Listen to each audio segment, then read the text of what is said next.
नमस्कार साथियों, किसान एकेडमी में आप सबका स्वागत है। और साथियों, क्वेश्चन आंसर की श्रृंखला में आज अगला वीडियो, और इससे पहले आप नॉर्थ अमेरिका के 12 क्वेश्चन पर चर्चा हो चुकी थी। अब उससे हम आगे चलेंगे नॉर्थ अमेरिका की क्लास में, और प्रश्नों के माध्यम से आपकी पूरी मैपिंग कवर कराने की ये श्रृंखला है, ये अनवरत चलती रहेगी। आप सब लोग इससे जुड़े रहिए, औरों को जोड़ते भी रहिए, ठीक है ना। और ये बहुत ही ज़बरदस्त प्रोग्राम है। मुझे लगता है कि इसके माध्यम से आप टॉपिक पढ़ेंगे, क्वेश्चन की प्रैक्टिस करेंगे। बशर्ते क्या है, इसकी एक नोट्स ज़रूर बनाते रहिएगा, फिर देखिए कितना आपको लाभ होने वाला है। तो चलिए देर न करते हुए क्वेश्चन पर आते हैं। और क्वेश्चन देखिए क्या है, कह रहा है निम्न में कौन सही सुमेलित नहीं है। नहीं पर ध्यान दीजिए, कौन सुमेलित नहीं है। एक तरफ नदियाँ दिया हुआ है और एक तरफ इनका निकास दिया हुआ है। नेल्सन नदी हडसन की खाड़ी, सेंट लॉरेंस की खाड़ी, मिसिसिपी मैक्सिको की खाड़ी, कोलोराडो मैकेंजी की खाड़ी। तो इस तरह से ये प्रश्न है। अब हम क्या करते हैं कि प्रश्न तो हमारे सामने आ गया, लेकिन हमें इसकी व्याख्या करनी है। तो व्याख्या करने के क्रम में हम देखते हैं उत्तरी अमेरिका की कौन कौन सी नदियाँ हैं, जो कहाँ से उद्गमित होती हैं और कहाँ जा कर के गिर जाती हैं। तो एक तेज़ी से उसको हम देख लेते हैं, फिर आगे इस क्वेश्चन को हल करेंगे। तो चलिए मैप ले लेते हैं।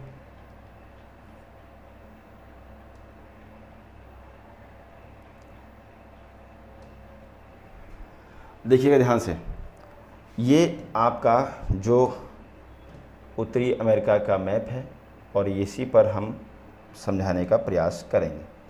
ध्यान से देखिएगा, जो नदियां हैं उसमें नंबर 1 से लेकर के जितनी भी नदियां हैं उनको देखेंगे। सबसे पहली नदी हम यहाँ से देखेंगे। यहाँ एक दोस्तों हमने पर्वत बताया था, मैकेंजी पर्वत। यहाँ पर कौन सा पर्वत था, तो मैकेंजी पर्वत यहाँ पर आप जानते हैं पहले से। मैकेंजी पर्वत से एक नदी निकलती है जो जा कर के बेरिंग सागर में गिर जाती है, और इस नदी का नाम है यूकॉन रिवर। तो यूकॉन नदी मैकेंजी पर्वत से निकलने के बाद यूकॉन पठार से, यहाँ पठार कौन सा है, तो यूकॉन पठार है।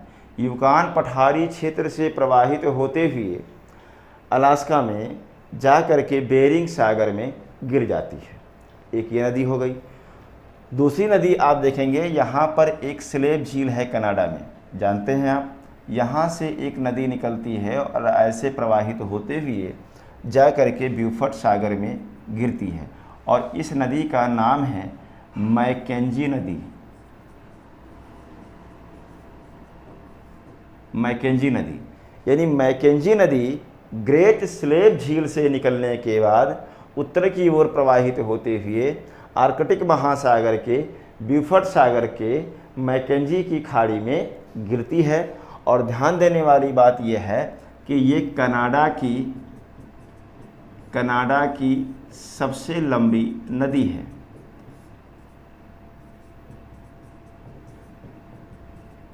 कनाडा की सबसे लंबी नदी कौन सी है, तो आप कहेंगे मैकेंजी नदी है। तीसरी देखिए, यहाँ पर 2 नदियाँ आप जानते रहिएगा, एक है नेल्सन और एक है चर्चिल। कौन कौन सी, एक है चर्चिल और एक है नेल्सन।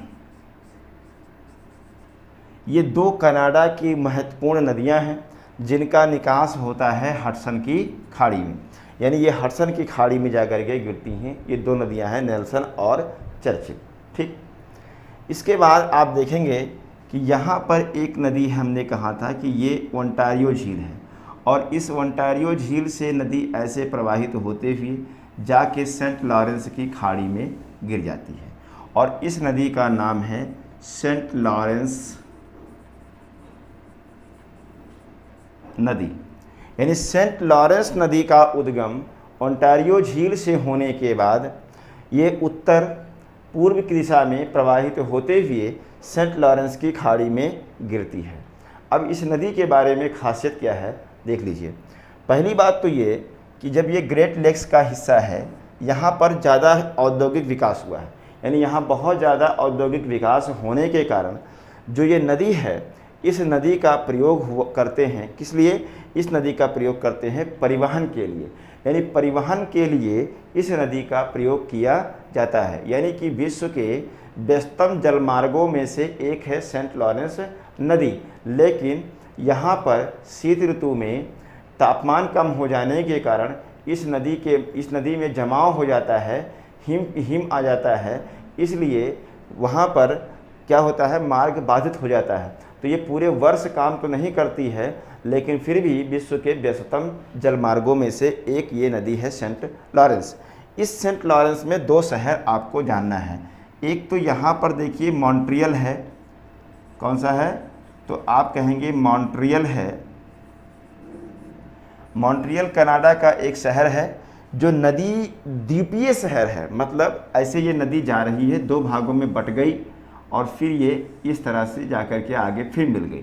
तो जो यहाँ पर जो आइलैंड बन गया, इसी आइलैंड पर मॉन्ट्रियल अवस्थित है।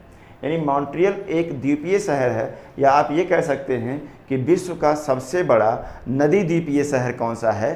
तो आप कहेंगे मॉन्ट्रियल है। यहीं पर मॉन्ट्रियल प्रोटोकॉल हुआ था। ठीक है। इसके अलावा आप आगे बढ़ेंगे तो जहाँ पर ये नदी सेंट लॉरेंस की खाड़ी में गिरती है, वहाँ मुहाने पर एक शहर मिलेगा क्यूबेक। कौन सा मिलेगा? क्यूबेक, कनाडा का क्यूबेक। और कनाडा के क्यूबेक के बारे में जानिए कि यहाँ पर फ्रांसीसी समुदायों की आबादी अधिक होने के कारण इसको फ्रेंच सिटी कहा जाता है। कनाडा का क्या कहते हैं? फ्रेंच सिटी कहते हैं। और साथ ही साथ कनाडा का सबसे व्यस्त बंदरगाह भी यही है, क्योंकि सेंट लॉरेंस की खाड़ी से जाकर के ये जुड़ जाता है। तो एक बड़ा बंदरगाह है और फ्रांसीसी समुदाय की आबादी यहाँ अधिक होने के कारण इसको हम क्यूबेक को क्या कहते हैं? फ्रेंच सिटी कहते हैं। ठीक है। तो ये हो गई सेंट लॉरेंस नदी। इसके बाद आप देखेंगे एक नदी और है,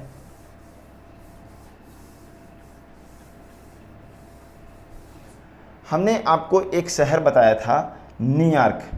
कौन शहर था? तो न्यूयॉर्क एक शहर था।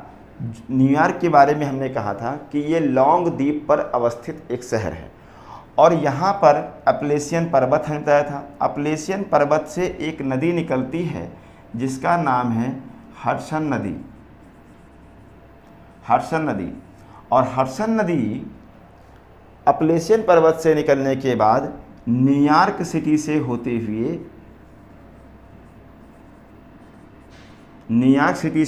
हुए जा करके कहाँ गिरती है? अटलांटिक महासागर में गिरती है। यानी न्यूयॉर्क सिटी किस नदी के किनारे अवस्थित है?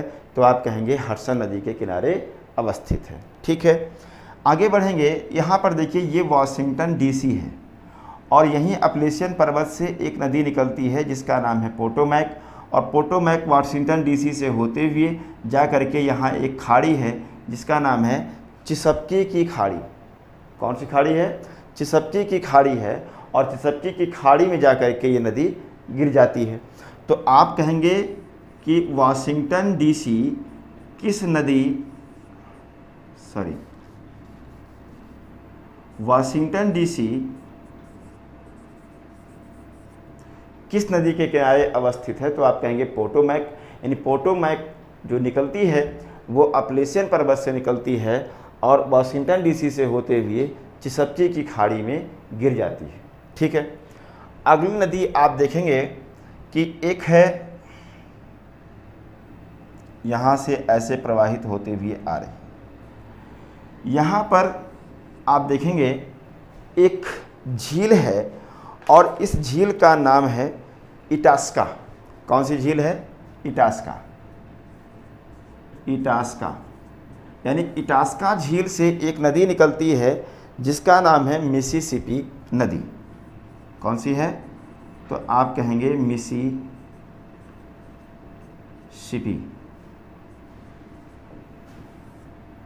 मिसिसिपी नदी इटास्का झील में निकलती है और दक्षिण की ओर प्रवाहित होते हुए मैक्सिको की खाड़ी में आकर के गिर जाती है। ठीक है। और जानते रहिएगा कि ये उत्तरी अमेरिका महाद्वीप की सबसे लंबी नदी है।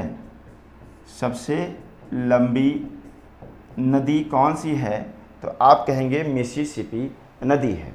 ये वास्तव में जब यहाँ गिरती है तो पंजाकार डेल्टा का क्या कर देती है, निर्माण कर देती है, पंजाकार डेल्टा का निर्माण करती है।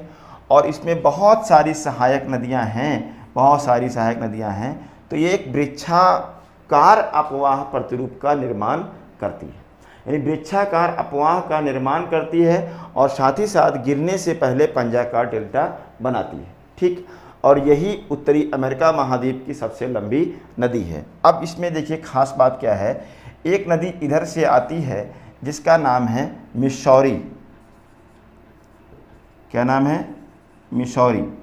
तो मिसौरी नदी क्या है, मिसिसिपी की सबसे लंबी सहायक नदी है। मिसौरी सबसे लंबी सहायक नदी किसकी है, तो आप कहेंगे मिसिसिपी की है, जिसका संबंध यहाँ नहीं, थोड़ा सा ऊपर इसको कर लीजिए, यहाँ पर मिलती है। और यहाँ पर एक शहर है जिसका नाम है सेंट लुइस।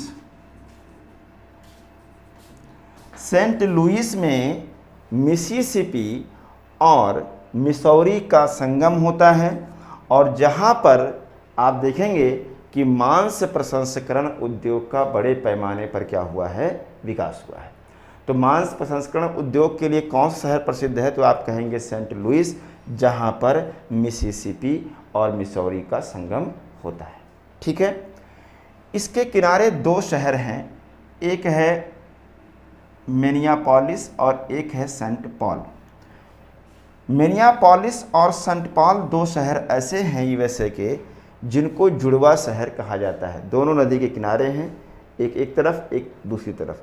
तो सेंट पॉल और मिनियापोलिस क्या हैं, तो आप कहेंगे मिसिसिपी के किनारे अवस्थित यूएसए के दो जुड़वा शहर हैं। ठीक है, इसमें आप देखेंगे कि एक नदी और जुड़ती है आकर के, जिसका नाम है रेड रिवर। रेड रिवर के बारे में जानते रहिएगा कि एक चाइना में भी प्रवाहित होती है और एक यहाँ पर रेड रिवर है। तो रेड रिवर कहाँ प्रवाहित होती है, अगर ऑप्शन में चाइना होगा तो आप चाइना लगाइएगा, अगर चाइना नहीं होगा ऑप्शन में तो आप यूएसए लगाइएगा। ठीक है, तो रेड रिवर मिसिसिपी की सहायक है और इस रेड रिवर बेसिन में मक्के की कृषि बड़े पैमाने पर की जाती है। ठीक है, तो मक्के की डलिया आदि इसको कहा जाता है। यहाँ पर आप देखेंगे कि जब ये नदी गिर रही होती है, यहाँ पर एक बंदरगाह मिलेगा आपको, न्यू ऑरलियांस। कौन सा है, तो न्यू ऑरलियांस बंदरगाह है जहाँ पर नदी ये गिरती है। और ध्यान दीजिएगा कि न्यू ऑरलियांस से चावल और चीनी का निर्यात बड़े पैमाने पर किया जाता है यूएसए से। ठीक है ना, क्यों ऐसा है, क्योंकि इस एरिया में चावल का उत्पादन बड़े पैमाने पर किया जाता है। ठीक, आगे आप बढ़ेंगे तो एक नदी आपको दिखाई देगी जिसका नाम है, यहाँ पर देखिए, ये ऐसे आई रॉकी माउंटेन से निकलते हुए और इस तरह से प्रवाहित होते हुए मैक्सिको की खाड़ी में गिर जाती है और इस नदी का नाम है रियो ग्रांडे। रियो ग्रांडे नदी। तो रियो ग्रांडे नदी क्या करती है कि एक तरफ तो यूएसए है और एक तरफ मैक्सिको है। तो यूएसए और मैक्सिको के मध्य में प्राकृतिक सीमा बनाने का काम करती है रियो ग्रांडे नदी, जो कि रॉकी पर्वतीय क्षेत्र से निकलती है और यूएसए मैक्सिको के मध्य में प्राकृतिक सीमा बनाते हुए आकर के गिर जाती है कहाँ पर, तो मैक्सिको की खाड़ी में गिर जाती है। ठीक है, अगली नदी आप देखेंगे, एक नदी है कोलोराडो नदी। और कोलोराडो नदी क्या करती है कि रॉकी पर्वतीय क्षेत्र से निकलने के बाद, कोलोराडो नदी रॉकी पर्वतीय क्षेत्र से निकलने के बाद कैलिफोर्निया की खाड़ी में गिरती है। ये कौन सी खाड़ी है, तो आप कहेंगे कैलिफोर्निया की खाड़ी में आकर के गिर जाती है। यहाँ पर समझने वाली बात यह है कि एक तो यहाँ पर उटाह प्रांत है और इस पर दो डैम हैं, एक डैम है हूबर और एक डैम है बाउल्डर।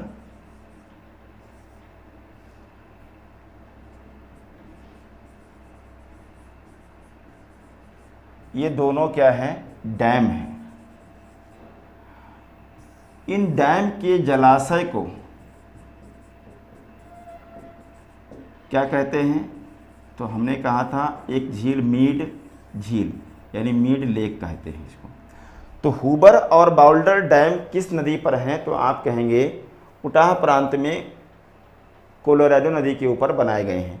इस नदी के द्वारा इस कोलोराडो पठारी क्षेत्र में बड़े पैमाने पर कटाव किया गया है, गार्ज का निर्माण किया गया है। जैसे मान लिया ये कोई लैंड है और इस तरह से नदी काट दे इसको, ऐसे मान नदी यहाँ पर पहले बह रही थी, इस तरह से यहाँ पर काटते काटते नदी पहुँच गई यहाँ पर, तो ये एक गार्ज कहलाता है। तो इसी प्रकार से एरिजोना प्रांत में, यूएसए के एरिजोना प्रांत में कोलोराडो नदी के द्वारा कोलोराडो पठारी क्षेत्र में विश्व का सबसे बड़ा खड्ड कह लीजिए, या आप उसको क्या कह सकते हैं? गर्त कह सकते हैं, या उसी को आप क्या कह सकते हैं? कैनियन कह सकते हैं। ठीक है, तो इसका नाम है ग्रैंड कैनियन। यानी ग्रैंड कैनियन किस नदी के द्वारा निर्मित है? तो आप कहेंगे कोलोराडो के द्वारा कोलोराडो पठारी क्षेत्र में निर्मित जो ये खड्ड है वही ग्रैंड कैनियन है, और विश्व का सबसे बड़ा ये गर्त है, या खड्ड कह लीजिए या कैनियन कह लीजिए, विश्व का सबसे बड़ा है। यहीं पर आप देखेंगे 2-3 बातें और आपको हम बताएंगे। यहाँ पर आप देखें तो 2-3 शहर मिलेंगे। एक देखिए यहाँ पर ये है सैन डियागो,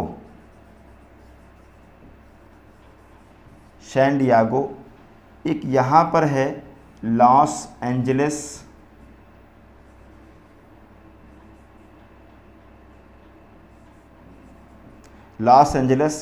और एक है सैन फ्रांसिस्को।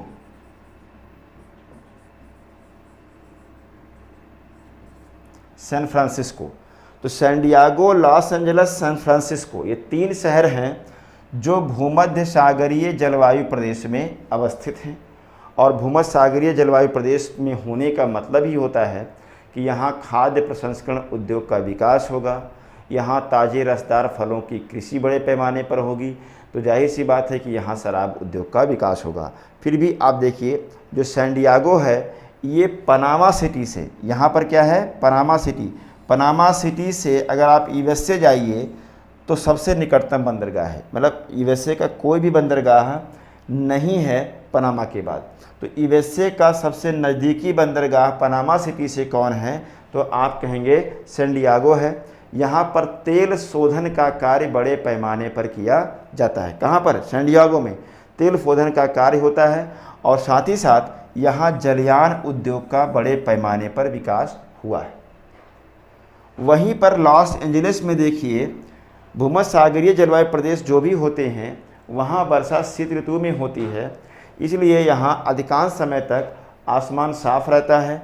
यही कारण है कि लॉस एंजलिस में आप देखेंगे तो यहाँ पर क्या होता है? यहाँ वायुयानों की टेस्टिंग की जाती है, यानी कि जब आसमान साफ है तो वायुयानों का परीक्षण बड़े आसानी से किया जा सकता है, तो वायुयानों का परीक्षण होता है। साथ ही साथ लॉस एंजलिस हॉलीवुड उद्योग यानी हॉलीवुड के लिए यानी फिल्म उद्योग के लिए बहुत ज़्यादा प्रसिद्ध है। साथ ही साथ यह यूएसए का दूसरा सर्वाधिक जनसंख्या वाला शहर भी है। पहला कौन? न्यूयॉर्क सिटी, दूसरा कौन? लॉस एंजलिस, तीसरा कौन? शिकागो। तो ये क्या है? लॉस एंजलिस यूएसए का दूसरा सर्वाधिक जनसंख्या वाला शहर है, और यहाँ पर भी खनिज तेल शोधन का कार्य किया जाता है। ठीक है, वहीं पर अगर हम सैन फ्रांसिस्को की बात करें तो सैन फ्रांसिस्को में सॉफ्टवेयर उद्योग बहुत बड़े पैमाने पर डेवलप हुआ है, यानी सॉफ्टवेयर उद्योग के लिए जाना जाता है। खाद्य प्रसंस्करण उद्योग के लिए बहुत ज़्यादा प्रसिद्ध है सैन फ्रांसिस्को। यहाँ पर सैन फ्रांसिस्को जो शहर है वहाँ पर एक वैली है सेंट क्लारा वैली। कौन सी है? Santa Clara valley.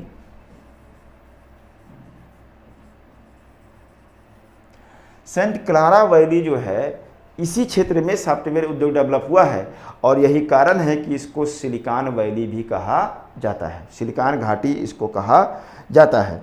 ध्यान देखिएगा कि इसको सिटी ऑफ गोल्डन गेट कहा जाता है, मतलब आप प्रशांत महासागर से आइए तो ये शहर पड़ेगा, एक भव्य शहर, तो इसीलिए इसको सिटी ऑफ गोल्डन गेट के नाम से जाना जाता है और साथ ही साथ यूएसए का एक प्रमुख ये बंदरगाह के रूप में जाना जाता है। ठीक है, एक यहाँ पर शहर आपको और मिलेगा जिसका नाम है सैक्रामेंटो। सैक्रामेंटो तट से दूर है, देखिए 3 ये तट के करीब हैं और इनका सीक्वेंस याद रखिएगा, सबसे नीचे सैन डिएगो, फिर लॉस एंजलिस, फिर सैन फ्रांसिस्को और फिर सैक्रामेंटो, ये क्रम है नीचे से ऊपर की ओर। लेकिन अगर कहेगा कि Sacramento, Los Angeles, San Francisco, San Diego में कौन अलग है, तो अलग हो जाएगा सैक्रामेंटो, क्योंकि सैक्रामेंटो तटीय नहीं है, बाकी तीनों तटीय हैं और तटीय होंगे तो बंदरगाह भी होंगे, जाहिर सी बात है। तो सैक्रामेंटो तट से दूर है और यहीं पर एक नदी बहती है सैक्रामेंटो और सैन जैकविन। तो सैक्रामेंटो और सैन जैकविन यहीं पर सेंट्रल घाटी से होकर के प्रवाहित होती हैं, जो ताज़े रसदार फलों के लिए बहुत ज़्यादा प्रसिद्ध है। और सैक्रामेंटो नदी आकर के कहाँ गिर जाती है, प्रशांत महासागर। ठीक है, इसके अलावा आप आगे बढ़ेंगे, एक नदी है कोलंबिया नदी। कौन सी है, तो कोलंबिया नदी। देखिए ये कोलंबिया नदी है और कोलंबिया नदी ये भी रॉकी पर्वतीय क्षेत्र से निकलती है और आप देखेंगे जा करके गिर जाती है प्रशांत महासागर में। इसकी एक सहायक नदी याद रखिएगा, स्नैक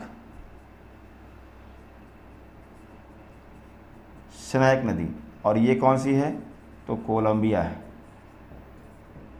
तो कोलंबिया नदी रॉकी पर्वतीय क्षेत्र से निकलने के बाद आप देखेंगे पश्चिम की ओर प्रवाहित होते हुए आकर के प्रशांत महासागर में गिरती है। स्नैक इसकी बहुत इंपॉर्टेंट सहायक नदी है और इसके किनारे आपको एक शहर मिलेगा जिसका नाम है पोर्टलैंड। यूएसए का एक शहर है, कौन सा, पोर्टलैंड एक शहर है, जानते रहिएगा। एक चीज़ यहाँ पर और जानते रहिए, इसी के ऊपर एक डैम बनाया गया है जिसका नाम है ग्रैंड कुली। क्या नाम है, ग्रैंड कुली बांध किस नदी पर है, तो आप कहेंगे कोलंबिया नदी पर है। और जानते रहिएगा कि प्रशांत महासागर में गिरने वाली उत्तरी अमेरिका की समस्त नदियों में कोलंबिया नदी सबसे लंबी नदी है। ठीक, एक ये बात। एक नदी है फ्रेज़र नदी, इधर से आती है और ये देखिए ये कनाडा में है। और फ्रेज़र नदी के बारे में जानिए कि ये भी रॉकी पर्वतीय क्षेत्र से निकलती है और आ करके वैंकूवर द्वीप से होते हुए प्रशांत महासागर में गिर जाती है। इस नदी का नाम है फ्रेज़र नदी। ठीक, और फ्रेज़र नदी के किनारे आपसे कौन कहेगा कौन अवस्थित है, तो आप कहेंगे विक्टोरिया अवस्थित है। कौन है, विक्टोरिया। और विक्टोरिया क्या है, ब्रिटिश कोलंबिया प्रांत की राजधानी है। यहाँ पर जो प्रांत है वो ब्रिटिश कोलंबिया प्रांत है कनाडा का, तो उसी के किनारे अवस्थित है। किसके किनारे, फ्रेज़र के किनारे अवस्थित है विक्टोरिया, जो ब्रिटिश कोलंबिया प्रांत की क्या है, कैपिटल है। ठीक, तो इतनी नदियाँ आपको जानना है। अब आते हैं सीधे हम प्रश्न पे। तो प्रश्न नंबर 13 देखिए, कह रहा है कि निम्न में से कौन सम्मिलित नहीं है। नेल्सन नदी का निकास कहाँ होता है, तो हडसन की खाड़ी में होता है, आप जानते हैं। सेंट लॉरेंस नदी का निकास सेंट लॉरेंस की खाड़ी में होता है। मिसिसिपी नदी का निकास मैक्सिको की खाड़ी में होता है, ये भी सही है, यानी ये 3 तो करेक्ट है। तो चौथा अपने आप करेक्ट नहीं होगा। कोलोराडो नदी का निकास कह रहा है मैकेंजी की खाड़ी में, ये गलत है। मैकेंजी की खाड़ी में निकास होता है मैकेंजी नदी का, और कोलोराडो नदी का निकास जो होता है वो होता है कैलिफोर्निया की खाड़ी में। कैलिफोर्निया की खाड़ी में इसका निकास होता है। और मैकेंजी की खाड़ी से संबंधित है कौन सी नदी, तो आप कहेंगे मैकेंजी नदी। ठीक है, तो आपका आंसर क्या हो जाएगा, ये वाला। बात समझ में आई। अगला क्वेश्चन देखिए, फिर नदियों से क्वेश्चन है। कह रहा है बैंक, एक तरफ दिया है मिलान कीजिए, मतलब मिलान करने के लिए कह रहा है। तो एक तरफ वैंकूवर द्वीप है, न्यूयॉर्क है, वाशिंगटन डीसी है, मॉन्ट्रियल है। एक तरफ हडसन है, फ्रेजर है, सेंट लॉरेंस नदी, पोटोमैक नदी है। तो बहुत सिंपल है। वैंकूवर द्वीप को आप किससे मिलाएंगे, फ्रेजर नदी, हमने कहा वैंकूवर द्वीप से होकर के यह गुजरती है। इसी के किनारे हमने कहा विक्टोरिया शहर अवस्थित है कनाडा का। वहीं न्यूयॉर्क जो है वो किसके किनारे है, तो आप कहेंगे हडसन के किनारे है। ठीक है, वाशिंगटन डीसी किसके किनारे है, तो आप कहेंगे पोटोमैक के किनारे है। और मॉन्ट्रियल किसके किनारे है, तो आप कहेंगे सेंट लॉरेंस नदी के किनारे अवस्थित है। तो क्या बन गया, ऐसे लिख लिया करिए, इस बी हो गया, बी का फिर ए हो गया, फिर क्या हो जाएगा, डी हो जाएगा, डी हो गया, और फिर क्या हो जाएगा, सी हो जाएगा। तो बी ए डी सी, तो B A D C, B A D C यानी चौथा ऑप्शन इसका क्या होगा, सही होगा। बहुत सिंपल है। अगला क्या है, कुछ शहर हैं और कह रहा है कि उनको मिलाइए कि किस किस उद्योग के लिए प्रसिद्ध है। यहाँ पर डेट्रॉइट दिया हुआ है। डेट्रॉइट आप जानते हैं कहाँ पर है, हमने बताया था कि डेट्रॉइट, जब झील वाला जो व्याख्या किया हमने उस वीडियो, पिछली क्लास में आप देख सकते हैं जा करके, उसमें हमने कहा था कि डेट्रॉइट जो है वो इरी झील के किनारे अवस्थित यूएसए का एक शहर है और यहाँ ऑटोमोबाइल उद्योग का बड़े पैमाने पर क्या हुआ है, विकास हुआ है। तो डेट्रॉइट को किससे मिला देंगे, मोटर गाड़ी से। वहीं पर सैन फ्रांसिस्को किससे मिलाएंगे, हमने अभी कहा कि सैन फ्रांसिस्को शहर भूमध्य सागरीय जलवायु प्रदेश में अवस्थित है,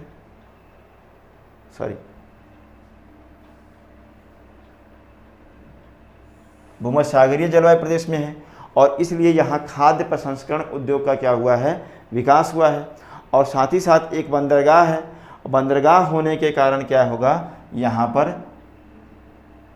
जहाज रानी का विकास होगा, यानी कि जलयान उद्योग के लिए हो जाएगा सैन फ्रांसिस्को।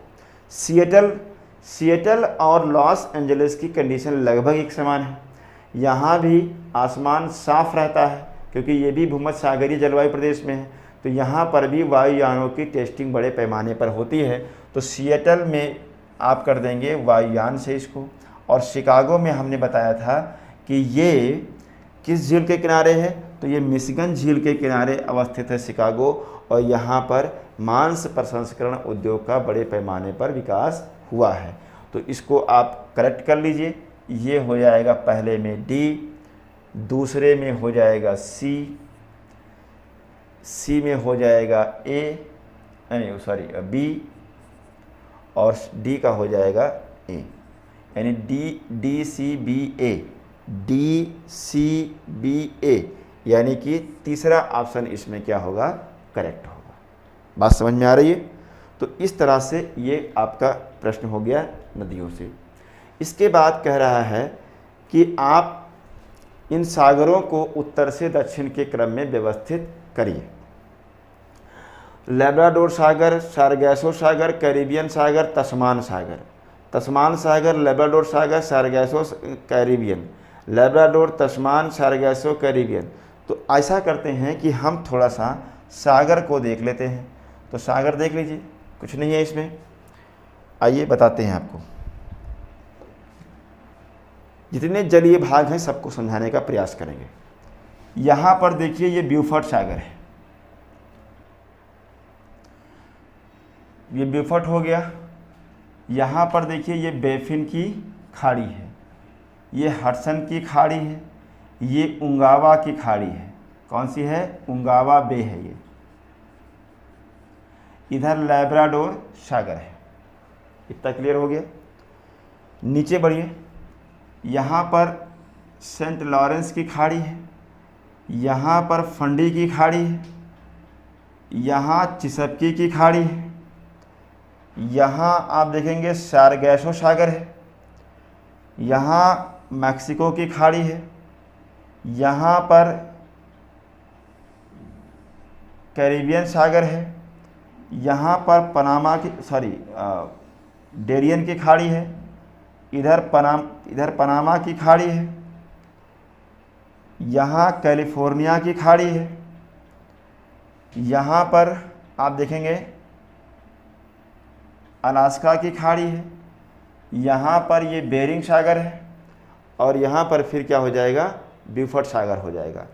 तो सीक्वेंस पूछ रहा है उत्तर से दक्षिण, दक्षिण से उत्तर। तो आप देखिए यहाँ पर कौन सा है, ये सारगैसो है, सारगैसो सागर। सारगैसो सागर के बारे में जान लीजिए कि सारगैसो सागर एक ऐसा सागर है जो तट से दूर है, तट से नहीं लगा हुआ, यानी महाद्वीप से नहीं लगा हुआ है। बाकी सारे महासागर महाद्वीप से लगे होते हैं। तो ये महासागर में सागर है। साथ ही साथ यहाँ पर एक विशेष प्रकार की वनस्पति पाई जाती है जिसका नाम है सारगैसम, और सारगैसम वनस्पति पूरे दुनिया में अपनी विशेषता के लिए जानी जाती है। तो अब देखिए सीक्वेंस बना लीजिए, लेब्राडोर यहाँ हो गया, सारगैसो हो गया, कैरिबियन हो गया, यहाँ पर बेरिंग है। तो अब देखिए सबसे उत्तर में अगर कहेगा कौन है तो बेरिंग इधर हो जाएगा। तो उसी हिसाब से क्रम बनाइए और ध्यान दीजिएगा। अब इस प्रश्न पे हम चले जाते हैं।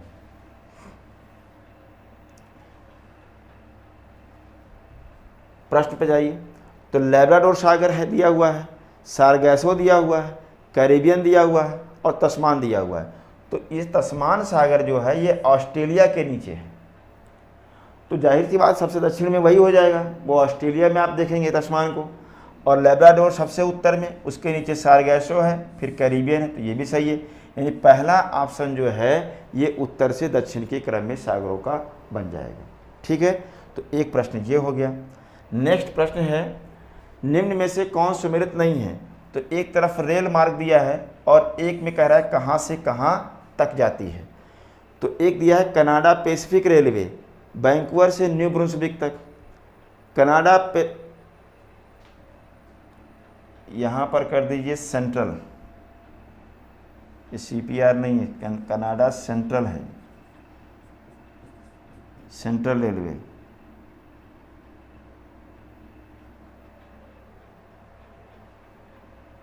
सॉरी CNR है, ये CNR कनाडा नेशनल,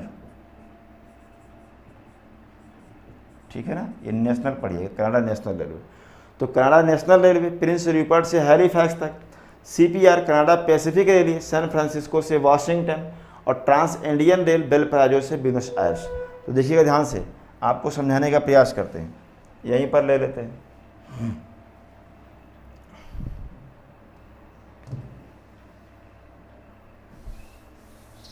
देखिएगा ध्यान से,